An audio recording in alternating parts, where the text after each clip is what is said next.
జై శ్రీరామ్, జై శ్రీకృష్ణ.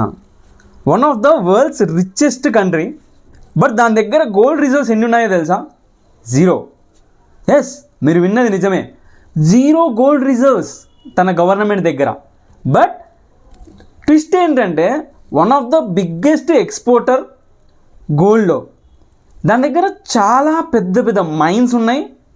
అండ్ ఈ రోజుకి కూడా గోల్డ్ ఎక్స్పోర్ట్స్లో టాప్ పొజిషన్లో ఉంది, టాప్ లిస్ట్లో ఉంది.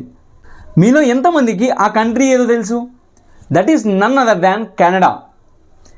కెనడా ఒక మూవ్ చేసింది, స్ట్రాటజికల్ మూవ్. తన దగ్గర ఉన్న గోల్డ్ని అది అమ్మేసింది. మీ పాయింట్ ఆఫ్ వ్యూలో కెనడా చేసింది ప్యూర్ గ్యాంబ్లింగా లేకపోతే స్ట్రాటజికల్ మూవా? అట్ ద సేమ్ టైం పెద్ద పెద్ద కంట్రీస్ అయినా యుఎస్, చైనా, ఇండియా, రష్యా ఇవన్నీ ఎంత వీలైతే అంత బంగారుని అక్యుములేట్ చేసుకుంటున్నాయి గవర్నమెంట్స్.